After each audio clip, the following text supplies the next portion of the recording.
अस्सलाम वालेकुम स्टूडेंट्स, मेरा नाम मिस सना है और आज का हमारा टॉपिक है लॉज ऑफ एक्सपोनेंट्स। अब एक्सपोनेंट्स को हम इंडेक्स नोटेशन भी कहते हैं and that is use to show the power of any number. For example हमारे पास एक नंबर है 2 और 2 3 टाइम्स मल्टीप्लाई हो रहा है, तो हम इसको लिख सकते हैं 2 विद द पावर ऑफ 3।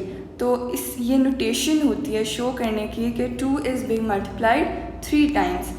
इसी तरह या कोई और नंबर भी हो सकता है, for example 5 into 5 into 5 into 5। तो ये 4 टाइम्स हो रहा है, तो हम इसको 5 विद द पावर ऑफ 4 लिख लेंगे। तो बेसिकली इंडेक्स नोटेशन किसी चीज़ की पावर शो करने के लिए यूज़ होती है। दैट मीन्स कि ये कितनी दफ़ा मल्टीप्लाई हो रहा है। Moving on, multiplying numbers in index form. अब हम जब दो नंबर्स को इंडेक्स फॉर्म में मल्टीप्लाई करेंगे तो क्या होगा। For example we have a number 2 जिसकी पावर है 6 and we have a number 2 जिसकी पावर है 2। तो हम इसको मल्टीप्लाई करेंगे तो ये कैसे लिखेंगे। तो पहले तो हम इसको एक्सपैंड करके लिख लेते हैं।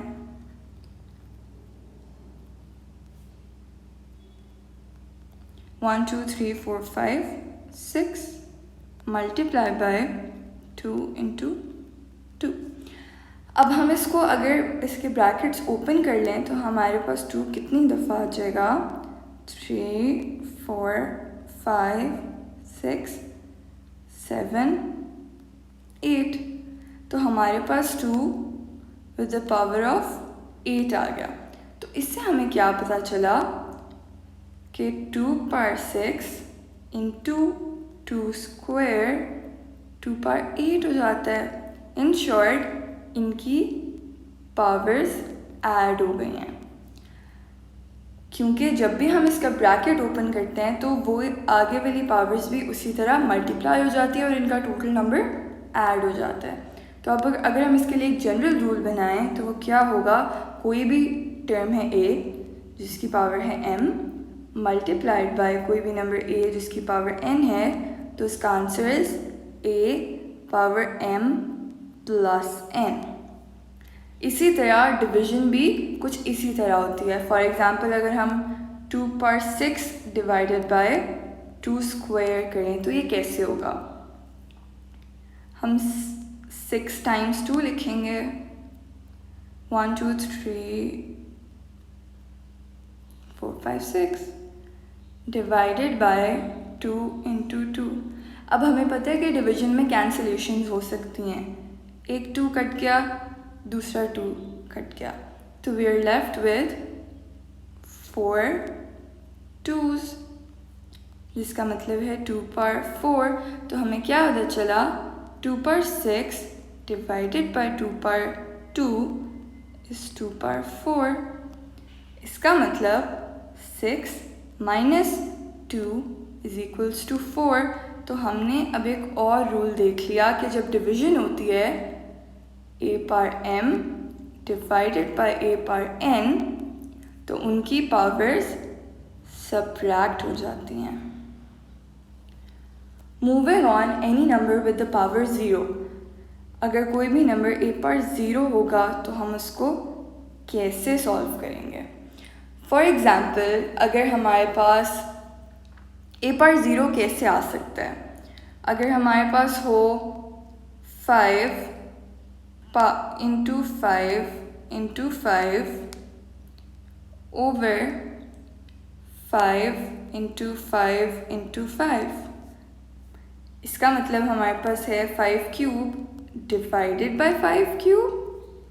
अगर हम इसको डिवीजन से सॉल्व करें तो ये क्या आएगा, 5 पर 0 आना चाहिए ना, because 3 minus 3 is equals to 0।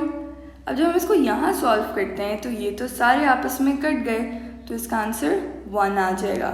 इससे हमें क्या पता चला कि हमेशा कोई भी नंबर की पावर 0 हो तो उसका आंसर 1 आ जाता है, as proved by this example of 5। इसीलिए 5 पर 0 is 1, even 1000 power 0 is 1। That is a general rule. अब power inside and outside the bracket का क्या मतलब होता है। For example we have 2 square whole power cube, तो ये क्या होगा? अब बेसिकली होल पावर क्यूब का मतलब है कि यही टर्म 3 दफ़ा मल्टीप्लाई हो रही है। अब पावर रूल से अगर हम इसको मल्टीप्लिकेशन रूल से सॉल्व करें तो हमें पता चलता है कि ये सारी पावर्स ऐड होनी चाहिए, जिसका मतलब है इसका पावर 2 पावर 6 आ जाएगा। तो 2 पावर 2 का होल क्यूब इज़ 2 पावर 6, जिससे हमें क्या पता चला? 2 multiplied by 3 is 6।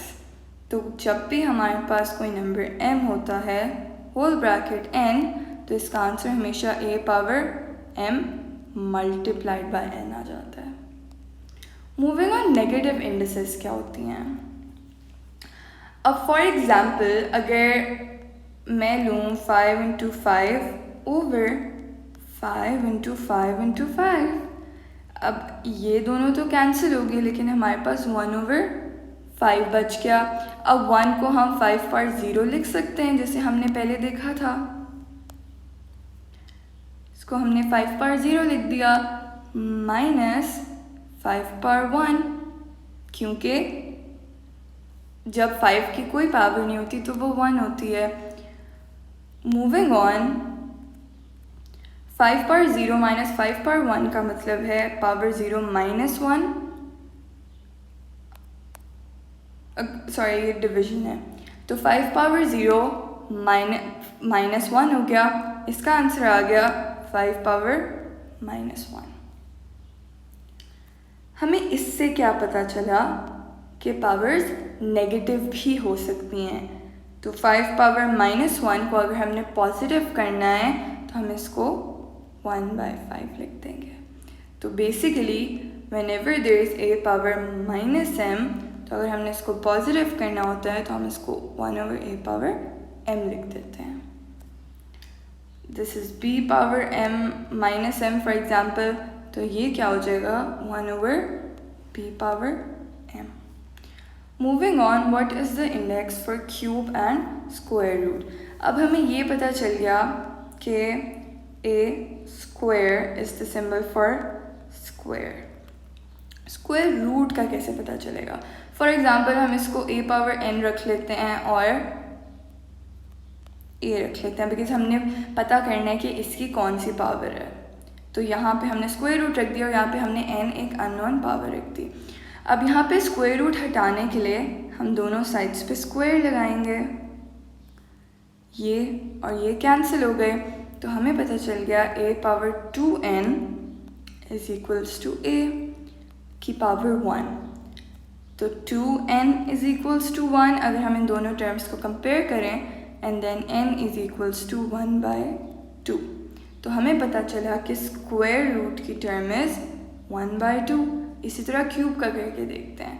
If a power m for example is cube root a, तो हम फिर दोनों साइड पे क्यूब लेंगे इस दफ़ा, बिकॉज हमारे पास क्यूब रूट था, ये कैंसिल हो गया, and we have a power 3m is equals to a. Moving on, 3m is equals to 1, m is equals to 1/3. So square root was 1/2 and cube root was 1/3. तो इससे हमें एक और general formula क्या मिला कि a with any root is equals to a power 1 over that number.